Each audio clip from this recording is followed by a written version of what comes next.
그리고 옛날에 장남이 죽지 말라고 그러는 이유가 있어요.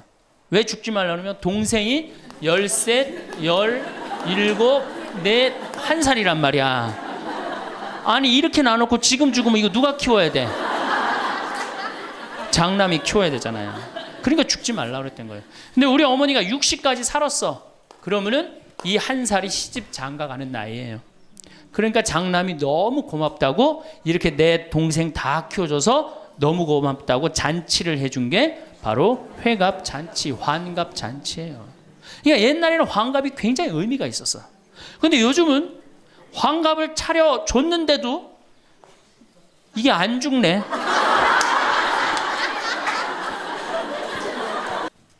나는 그걸 읽고 우리 어머니가 얼마 살 날이 얼마 남지 않았구나 그런 생각을 하고 매년 나이를 기억해뒀어요.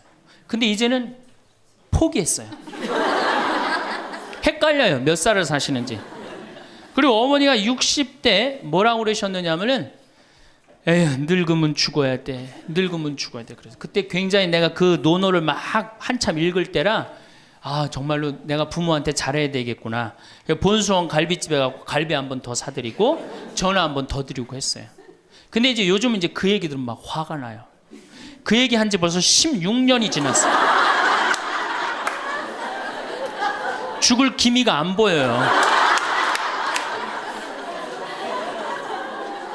그래서 제가 2년 전에 어머니한테 가서 그랬어요. 어머니 자식들 앞에서 이제 늙으면 죽는다는 소리 하지 말아라. 자식들 사기치는 것도 아니고 이게 뭐냐. 그런데 설날 집에를 갔는데 어머니가 이게 자식들이 거실에 꽉 찼는데 무슨 속상한 얘기를 하는데 늙으면 죽 그러다가 저하고 눈이 딱 마주쳤어요. 우리는 살다 보면 다양하고 많은 일들을 겪게 됩니다. 나이 들수록 점점 웃음을 잃어가고 웃을 일도 많이 줄어드는 것 같습니다. 자식을 위해, 가족을 위해 열심히 살아왔지만 이제는 점점 삶의 방향을 잃어가는 것 같습니다. 여러분들을 위해 황창현 신부님의 즐겁고 유쾌한 강연으로 인생을 지혜롭게 살아갈 수 있도록 도움이 되는 시간이 되었으면 합니다. 늘 새로운 영상을 바로바로 볼 수 있도록 구독 꼭 눌러주시고 바로 시작하겠습니다. 그런데 문제는 이렇게 여자들이 살기 좋은 세상이 됐어요. 이렇게 살기 좋은 세상이 됐는데 참 불행하게도 대한민국에서는 여자들이 이 사회를 주도해 나가는 주도 세력이 못 됩니다. 왜냐하면 16대 때 우리나라 여성 국회의원이 16명에서 300명 중에 5.4%, 17대 때는 39명, 300명 중에 그러니까 12%, 13%예요. 그런데 여러분들 정말로 잘 산다는 스웨덴은 국회의원이 42.7%, 덴마크는 29.8%, 30%예요. 그러니까 여성들이 사회에 진출해서 그 사회를 변화시키려고 굉장히 노력을 해요. 근데 우리나라 여성들은 사회가 뒤집어지든 엎어지든 지금 바로 여러분들 세대, 지금 30대, 40대, 50대 요 세대들은 관심이 없어요. 엎어지든 뒤집어지든. 지금 여러분들 우리나라 4급 공무원 100명 중에 여자 공무원이 몇 명인 줄 아세요? 딱 5명이에요. 그러니까 미국의 대사분이 우리나라에 이제 있다가 이제 미국에 가면서 한 신문의 칼럼에 글을 쓰고 갔어요. 대한민국 이상하다. 이렇게 여자들이 대학까지 나오는, 이렇게 많이 나오는 나라도 없다. 그런데 대학까지 나온 이 고급 인력이 시집만 가면 다 자기를 관둔다. 참 이상하다. 그래서 한국이 발전을 못하는 거예요. 그 인력이 어떻게 그대로 다 계속 사회를 위해서 노력을 해야 되거든요. 우리가 $10,000에서 $20,000로 넘어갈 때 여성의 사회 참여율이 모든 국가를 통계를 빼보니까 9% 정도 증가했대요. 여성들이 사회에 나가는 게. 우리나라는 1.6%. 사회 안 나가는 거예요. 왜 안 나가요? 두 가지 때문에 안 나갑니다.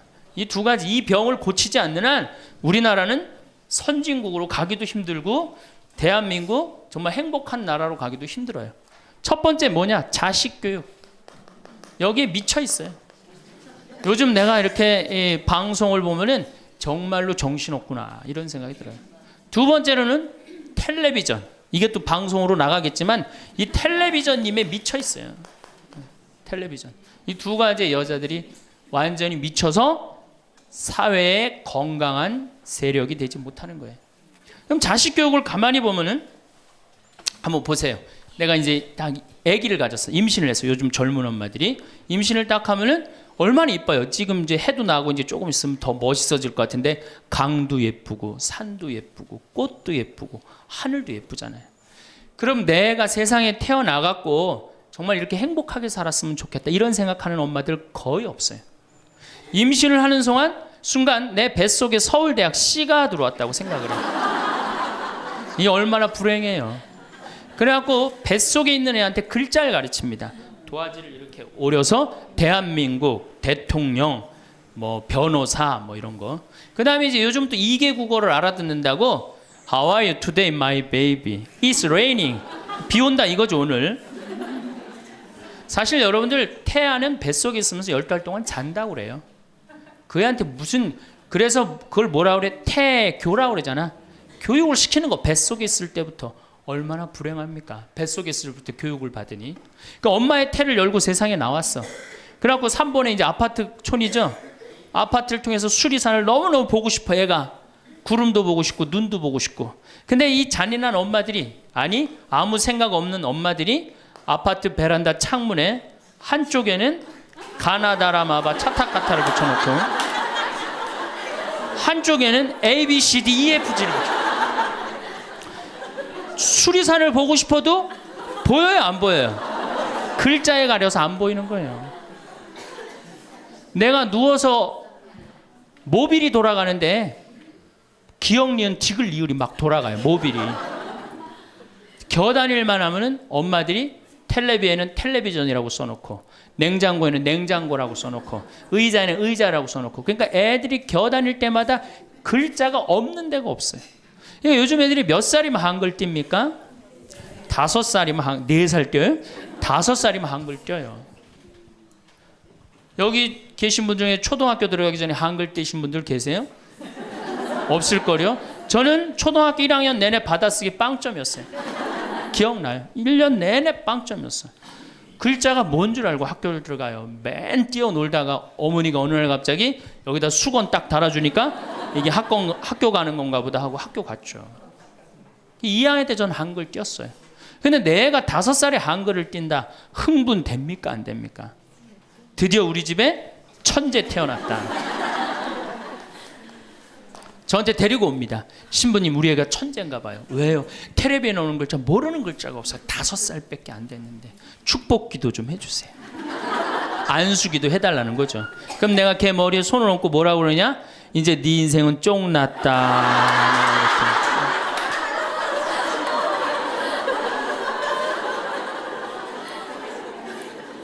왜? 삐아제나 썸머힐이나 몬테소리 같은 유아 교육 이론을 가만히 읽어보면요. 3살, 4살, 5살 때 뇌의 75%가 형성된대요. 이때 고정적인 개념을 가르치지 말라고 그래요. 근데 이 글자를 가르치면 글자는 잘 알지만 뭐를 몰라. 다른 걸 모르는 거예요. 그야말로 이제 똑똑 바보가 되는 거죠. 저한테 이렇게 말하는 엄마들이 참 많아요. 신부님, 우리 애가 머리는 똑똑한데 노력을 안 한다고. 어림도 없는 소리예요. 왜? 얘는 이제 머리가 완전히 막혀 있는 거예요. 이때 어떻게 해야 돼? 저는 어렸을 때 이때 어떻게 자랐느냐면은 스레트에 막 겨다니다가 떨어져갖고 끓는 물에도 떨어져 봤어요. 아, 이게 끓는 물에 떨어지면 디는구나. 그 다음에 팽이 깎는다고 막 낫으로 깎다가 여기 쳐갖고 아직도 여기 이 상처가 있어요. 5살 때 확 뼈까지 잘라갖고 이게 잘라지는 거구나. 이러면서 애가 뭐를 이해해? 세상을 이해한단 말이야. 세상 돌아가는 이치를 깨닫는단 말이야. 그때 돌아가면서. 근데 책상 앞에서 글자만 배운 애는 다른 경험이 전혀 없는 거예요. 그래서 나는 초등학교 때 이렇게 성당에 이렇게 오는 엄마들, 내가 이제 다음 주에도 이제 유치원에 가서 강의를 하는데 엄마들이 그렇게 하는 엄마들이 참 많아. 너 바보야? 왜 이거하고 연결할 줄을 몰라? 이렇게 이해가 안 돼? 그렇게 막 화내는 엄마들 되게 많아요. 여러분들도 자식들 키우면서 이렇게 화낸 자식 있어요, 없어요? 분명히 있는 애는 이제 걔는 똑똑 바보예요. 왜냐하면 하나만 알고 다른 걸 모르는 거예요. 그래갖고 이제 천재인 줄 알고 초등학교에 들여놨더니 남들하고 섞어 놓으니까 어때요? 똑같은 애. 이때부터 이제 학원에 보내기 시작하는 거예요. 무슨 영어 학원, 속셈 학원, 웅변 학원, 피아노 학원, 무슨 요즘 서당도 있다고 그래. 서당. 저는요 지금 우리나라 여자들이 얼마나 정신없느냐면요, 무슨 특목 유치원이 있대요. 고등학교 가기 위한 특목 유치원이 있다는 거예요. 이건 초등학교도 아니고, 그래서 9시부터 2시까지 공부를 하고 2시부터 4시까지 시험을 보고 간대요. 6살, 7살짜리 아이가 세상을 막 느끼고 누리고 행복하게 살아가야 되는데 머릿속에 뭐가 들어있는 건지 모르는 거죠. 내 아이가 어떻게 살면 행복한지를 모르는 거죠. 1등만 하면 행복하다고 생각을 하는 거예요. 이게 우리나라의 불행의 시작입니다. 전 국민이 불행한 이유 중에 하나예요. 그러니까 이게 돈이 얼마가 들어가? 20조가 사교육비로 들어간다는 거죠. 20조가. 큰 문제죠. 그래갖고 이제 초등학교 때는 엄마 말을 듣습니다. 왜? 엄마가 나보다 크니까. 때리면 맞아야 되고, 그리고 그때는 막 똑똑하지도 않잖아, 얘가. 근데 딱 6학년만 넘어서 갖고 중학교 1학년만 되면요, 갑자기 엄마보다 애가 커져요. 딸은 그래도 괜찮아. 아들놈이 이렇게 커지면요, 확 커집니다. 그래갖고 이제 학원을 땡땡이를 깠어, 애가. 너 이놈 새끼 왜 학원 땡땡이 까고 그래? 너 공부 빨리 해야지. 좋은 대학 가서 너 출세하고 행복하지. 뭐가 좋은 대학 가는 게 행복해? 그래갖고 딱 때리려고 그러면, 말 안 들으면 때리려고 그러죠. 여러분들 그러죠? 그러면 이제 아들이 딱 엄마 손을 딱 잡고 내려다보면서 중요한 게 있어요. 흰 눈동자 95%, 까만 눈동자 5%를 확 뒤집으면서 엄마를 밀쳐내면서 뭐라고 그러냐면은, 이거 왜 때리냐고, 말로 하자고. 여러분들 중고등학교 자식한테 맞는 부모가 14%예요.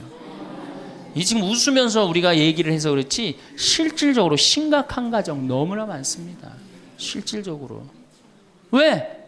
엄마가 어디 있어? 우리 애들한테 관리자만 있지. 얼마 전에 반포 성당에서 교육을 받으러 오셨어요. 강의 끝나고 반포 자매님 한 분이 저하고 얘기를 할 기회가 있어서, 신부님 제가 중국집을 합니다. 그래도 반포에서 합니다. 꽤 잘 되는 음식점입니다. 제가 중국 음식점에 엄마들이 점심 때 갖고 탕수육 하나 시켜갖고 애 스케줄 관리해 준다는 거예요. 아니 그거 시켜놓고 학원 어디 가고 몇 시에 뭐 가고.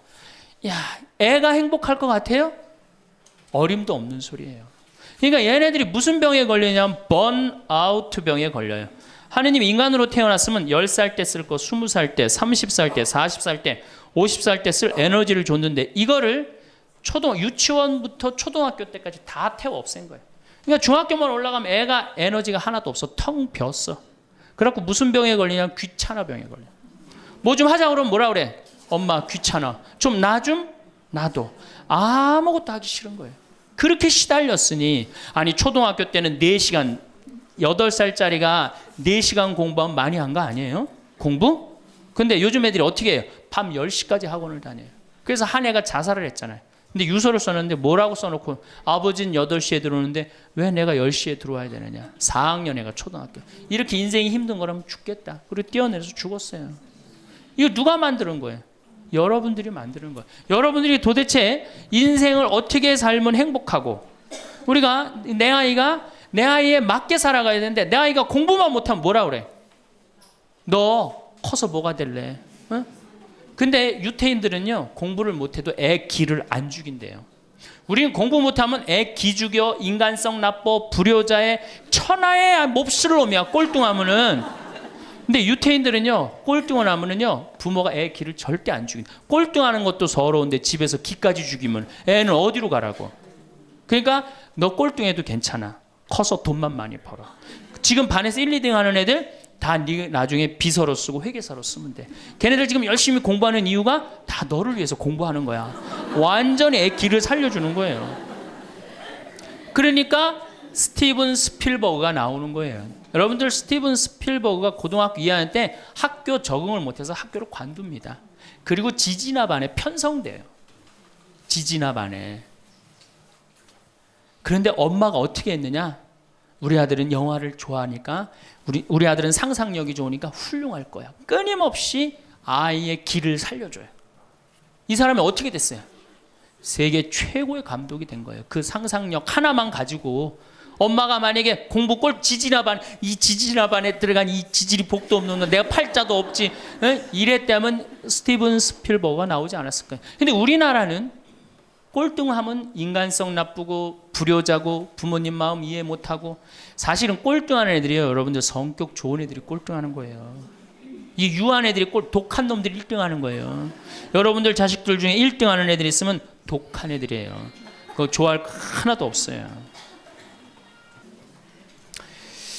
자, 이제 우리가 자녀들, 이제 엄마들이 무슨 생각을 하냐면, 내가 내 아이를 정말로 행복하게 키운다는 생각, 아니면 차라리 신앙으로도 키워야 되는데, 이게 대학에 미쳐 있기 때문에 중학교 3학년, 고등학교 3학년 때 미사를 안 나가면은 은근히 눈을 감아줘요. 은근히 눈을 감아줘요. 이때 막 강하게 얘기를 안 합니다. 근데 사실 이게 이제 우리가 정말로 잘못 키우는 거죠.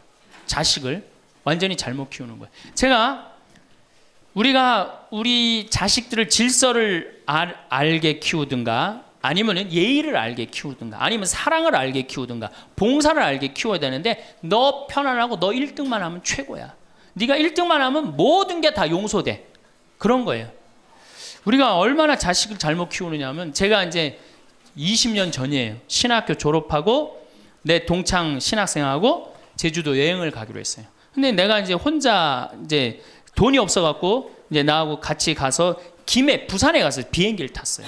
24년 만에 처음으로 비행기를 탄 거예요. 참 굉장히 설레고 막 기대되더라고. 그래서 창가에 앉으면 막 밑에 내려다 보이는 거, 막 꽃피는 팔도강산의 마지막 해가 그 장면이었어요. 비행기 타고 막 아래 내려다 보는 거. 그래서 나도 그걸 꿈꾸면서 나 비행기를 탔어요. 근데 마침 주님께서 날 도와주셔갖고 제가 창가에 딱 앉았어요.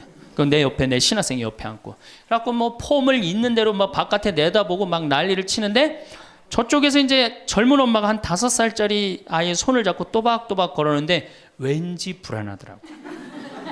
그러더니 아니나 달라 바로 내 옆자리, 내 좌석 옆자리에 딱 앉는 거예요.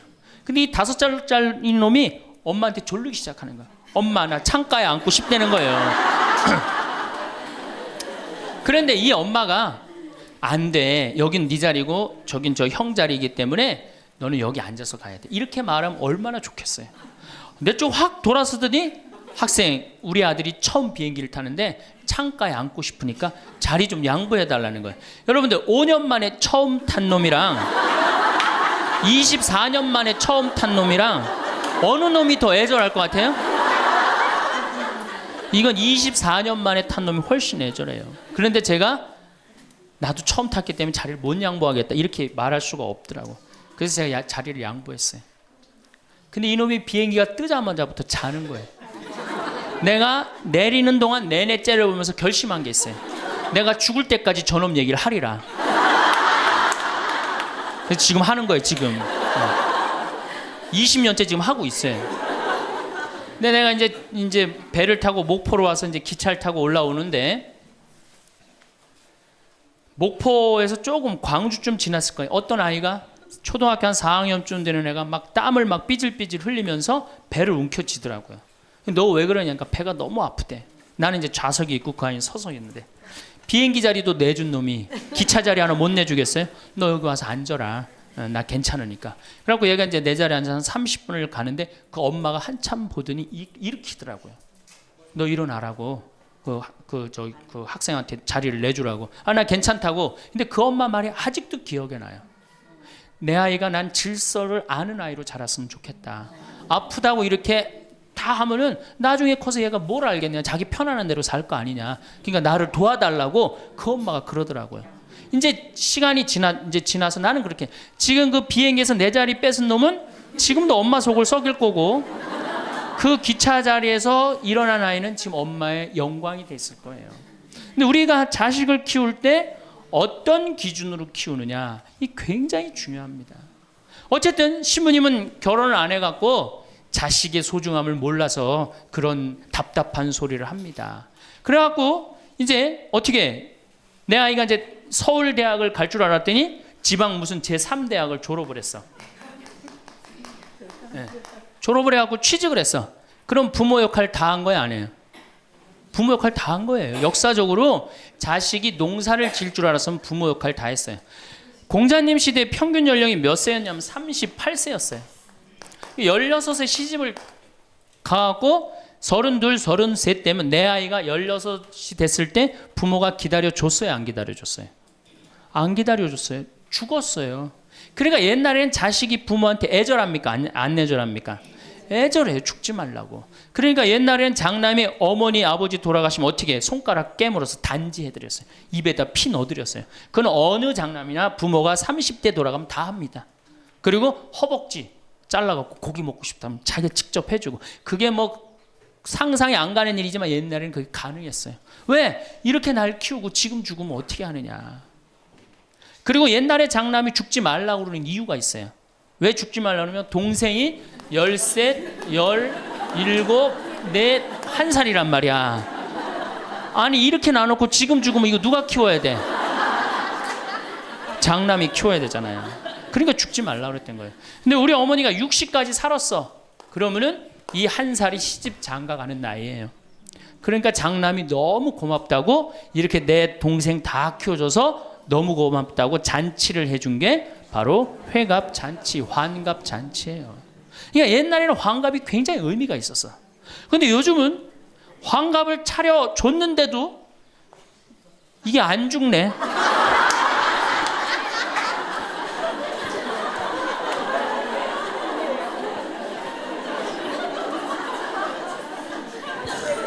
그 노노 2인 4편에 뭐라고 그러냐면 너희는 부모의 나이를 꼭 기억해둬라. 부모를 모실 날이 얼마 남지 않은 것을 생각하고, 그 다음에 부모가 살 날이 얼마 남지 않은 것을 생각하고 부모의 나이를 꼭 기억하라고 했어요.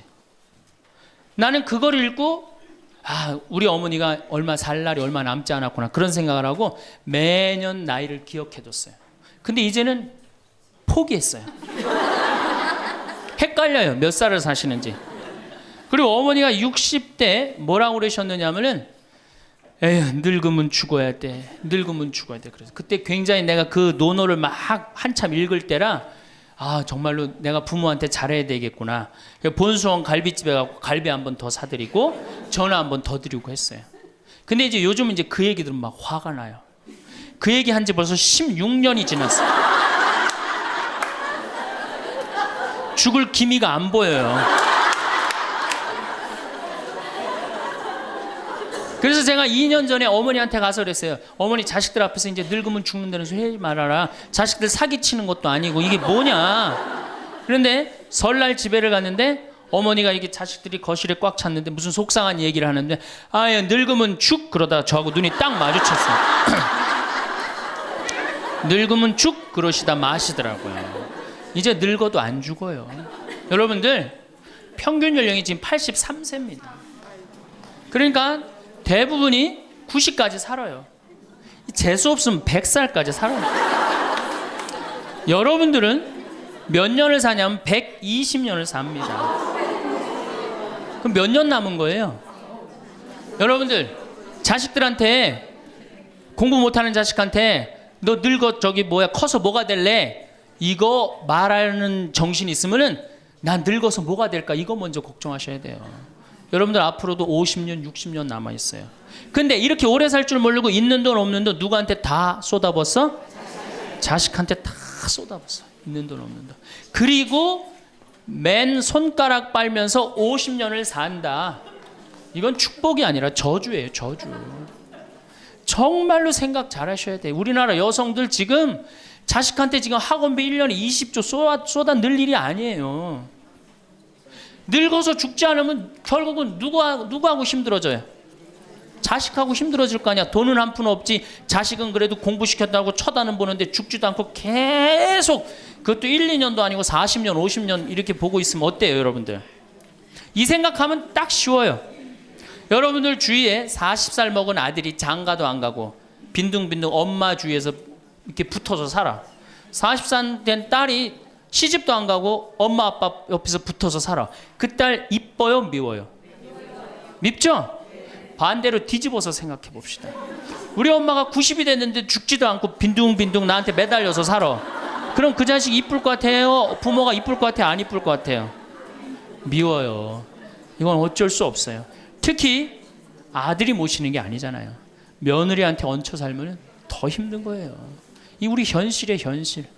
계산상 안 맞아. 계산상 20년 키웠으면 20년어치만 받아 먹어야 될 거 아니야. 안 그래요? 20년 키웠으면 20년어치만 받아 먹으면 되잖아. 근데 이건 20년 키우고 지금 50년 뭐 60년 이렇게 받아 먹게 생겼어요. 내가 고등학교 3학년 때까지 어머니 아버지가 저를 키워줬어요. 고등학교 3학년 때까지 참 고맙더라고요. 신부가 돼서 그런 생각했어요. 그래도 옛날에는 뭐 신부가 집안 떠난다 그러지만 지금은 뭐 집안하고 신부하고 연관이 많아요. 그래서 내가 그래도 어머니 아버지가 나를 20년 키워줬으니까 내가 20년은 갚으리라. 20년 얻어먹었으니까 20년은 갚으리라. 그런 생각을 했어요. 참 기특한 생각을 했죠. 내 첫 활동비가 46만 원이었어요. 어머니 2만 5천 원, 아버지 2만 5천 원. 용돈을 드리기 시작했어요. 지금 17년째 한 달도 안 빠지고 용돈을 드려요. 지금은 좀 많이 드리죠. 뭐 강의 다니고 그러니까 조금 제가 강사료 있으면 한 달에 뭐 5번, 6번 강의를 나가니까 그 강사료 중에 하나만 나눠줘도 용돈 많이 드리는 거예요. 17년 드려요. 한 달도 안 빠지고. 제가 생각해도 제가 기특해요. 이제 3년만 하면 끝나는 거 이제.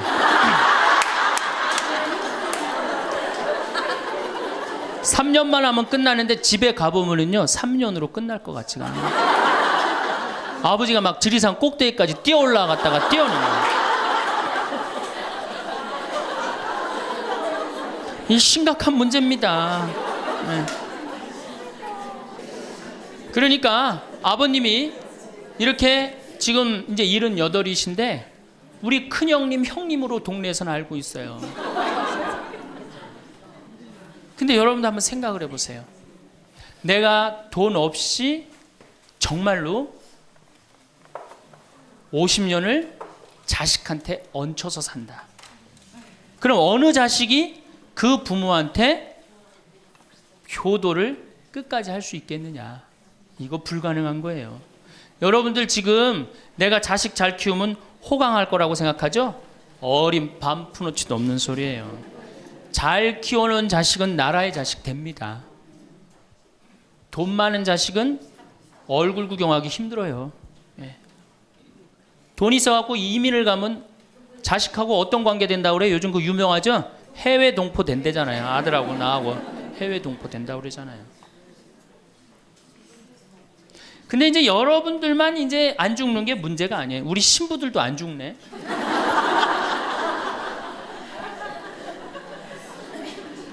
신부들이 내가 신부 될 때 우리 수원교회 은퇴사제가 한 분 계셨어요.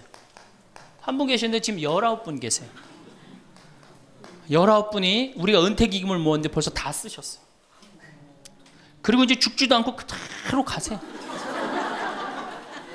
지금 여기 지금 우리 교구의 최고 원로 신부님 지금 와 계시거든요. 예, 와 계신데 지금 이제 83인지 4인지 또 헷갈리는데 예, 계신데 건강하세요. 제가 보기엔 한 95까지 사실 겁니다. 그러니까 참 우리 신부들, 여러분들은 그나마 손자도 있고 손녀도 있지. 우리 신부들은 아무것도 없잖아. 은퇴하면은 땡이에요, 땡. 교우들이 찾아와요. 이거 1년 겨우 찾아고 1년 지나고 나면 내가 은퇴 신부님들 가보면 하루 종일 혼자 계세요. 그것도 1년 365일. 그러니까 이탈리아는 어떻게 은퇴를 안 합니다. 신부님들이. 절대 은퇴 안 해요. 왜? 외로운 걸 아니까. 이 실제로 있었던 일인데 93살 먹은 할아버지 신부님이 은퇴를 안 하는 거예요. 그러니까 여러분들 시어머니 93살 되면 제정신이에요? 제정신 아니에요? 아니 93살 먹은 신부님이 93살이 정신이 오락가락 하는 거예요. 그러니까 이게 이 신부님이 혼배 때 이제 장례 강론하고 장례 때 혼배 강론하고 막 이러는 거예요. 주교님이 머리가 아픈 거예요. 그래서 하루는 주교님이 찾아가서 신부님한테 신부님 이렇게 은퇴하라고 해도 은퇴도 안 하시고 이렇게 맨날 이렇게 헷갈려 하시고 하니 내가 보자 하나 보내줄 테니 그 보자 받아갖고 어려운 건 보자를 시켜라. 그래서 신부님 너무 기분이 좋대. 보자가 딱 온다 그러니까. 보자가 왔는데 70살짜리를 보내는 거예요. 70살짜리를 보내는 거예요.